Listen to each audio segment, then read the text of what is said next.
तो जनाब अब यही एक काम रह गया था पाकिस्तान में जो होना बाकी था। बाकी सब कुछ तो हो गया। बस अब एक इसी चीज़ की देरी थी। बस एक इसी चीज़ का इंतज़ार था, अब वो भी हो गया। आई नो कि यहाँ पे मीडिया में बहुत हैकल एंड जैकल बैठे हुए थे, बड़े मिस्टर बीन बैठे हुए थे जो बड़ी एक्टिंगें कर रहे थे जैसे उनके दौर में कभी पाकिस्तान टीम हारी नहीं। पाकिस्तानी एक्स क्रिकेटर आपस में लड़ पड़े। थोड़ा मेच्योरिटी से बात करें। क्या अभी तक आप मेंटली बड़े नहीं हुए हैं कि आप मीडिया के सामने आके ऐसे ऐसे हो करके बातें करते हैं आप? मुझे तो सभी समझ नहीं आ रही कि ये कब बड़ा होगा। शोएब अब इनके साथ देखो अब क्या होता है। देखो लॉबियां तो पाकिस्तान में मतलब पैदाइशी उनकी लॉबियां होती हैं। जब से क्रिकेट टीम उनकी बनी है तब से उनकी लॉबियां होती हैं, दोस्ती यारी उनका ये तो रिवाज रहा है आज तक का। तो लेकिन अब तगड़े वाला घमासान मचा वहां पे शोएब अख्तर और शाहिद अफरीदी। मैंने आज तक किसी लड़के का नाम नहीं लिया। मुझे पता है कि किस किस जगह कहां कहां पाकिस्तान बिका है जी, किस किस जगह किस किस लड़के ने पाकिस्तान को क्या क्या डैमेज किया है। चले शुएब की हुई है लड़ाई और तगड़ी तगड़ी वाली लड़ाई हुई है भैया उनकी। अब शाहिद अफरीदी हैं, अब उनका दामाद है शाहीन शाह अफरीदी। अब वो उसको डिफेंड करने के चक्करों में अपने दोस्तों से लड़ पड़े। भाई उन्होंने शोएब अख्तर को, मोहम्मद यूसुफ और बाकी सारे प्लेयर्स को बोला हैकल्स एंड जैकल्स।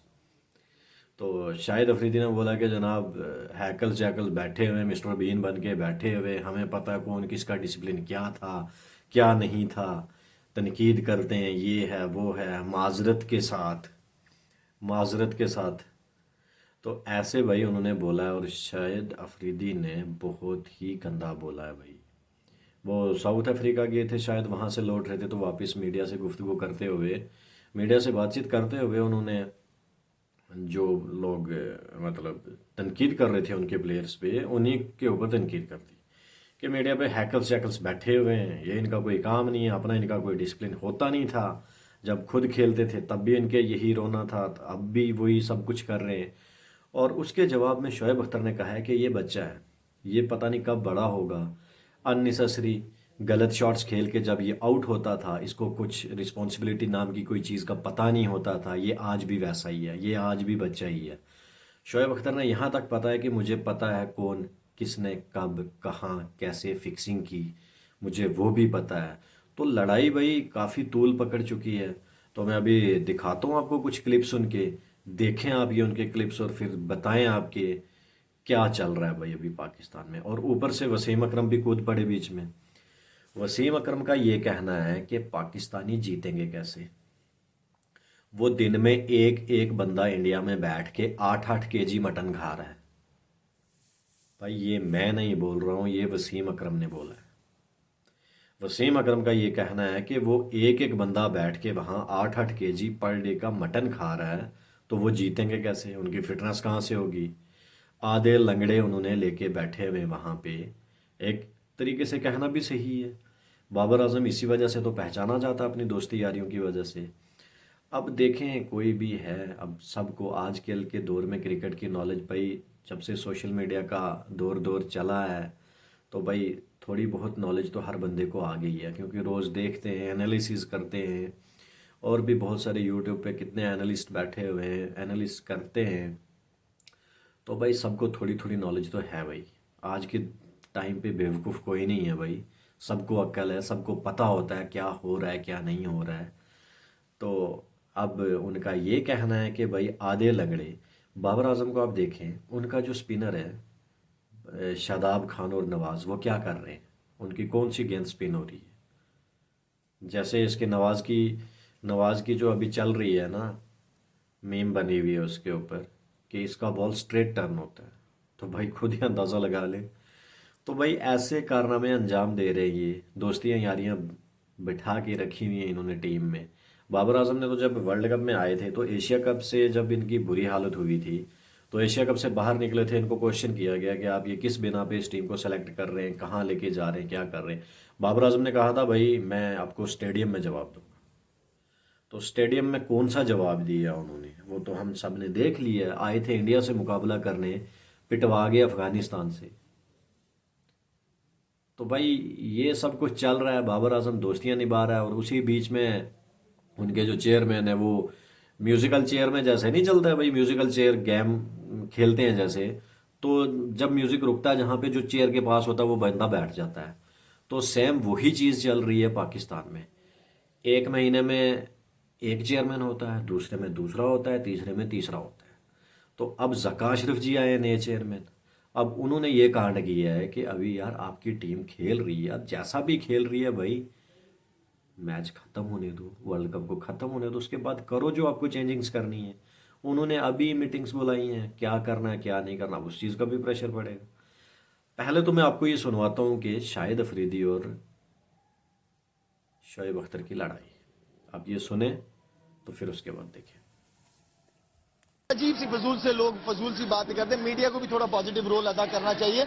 मीडिया को ऐसे लोगों को अब मुझे ये समझ नहीं आता कि जब मीडिया वाले जब हारते हैं तो ऐसी कैरेक्टरों को सामने ले आते हैं जिनका खुद डिसिप्लिन हमेशा सारी जिंदगी गंदा रहा है, जो खुद ग्रुप में मुलविस रहे।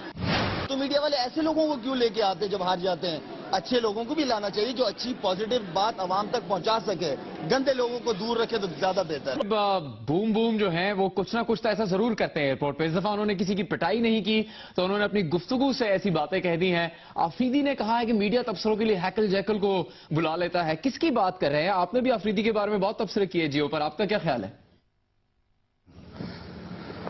देखिए, मुझे तो हैरत है अभी तक ये बड़ा नहीं हुआ। और सेकेंडली, जिस तरह 350 वनडो में ये जिस मेच्योरिटी से पाकिस्तान के लिए बैटिंग करता रहा है, उसी मेच्योरिटी से ये मीडिया में बातें भी कर रहा है। अभी तक इसमें मेच्योरिटी आई नहीं बेचारे में। और दूसरा देखिए, एक पढ़े लिखे बंदे से जब सवाल किया मिसबा से कि शोएब और यूसुफ आप पे तनकीद करते हैं, तो उसने आगे से कहा जी मैं उनकी बड़ी इज्जत करता हूं और वो काफी बारी बातों में ठीक कहते हैं। और यही फर्क होता है कि पढ़े लिखे और जाहिल में यही फर्क होता है कि वो कैसे रिस्पॉन्ड करता है मीडिया पे। सेकेंडली, अब देखिए, मैं किसी की जातियात पे जाके हिट नहीं करना चाहता और अफरीदी ने जातियात पे जाके हिट करना ये उसने अच्छा नहीं किया। सेकेंडली देखिए, हम तो जानते हैं, मैं यूसुफ और पूरी टीम जानती है कि अफरीदी का कैलिबर क्या है और बड़े अच्छी तरीके से जानते हैं 20 साल से।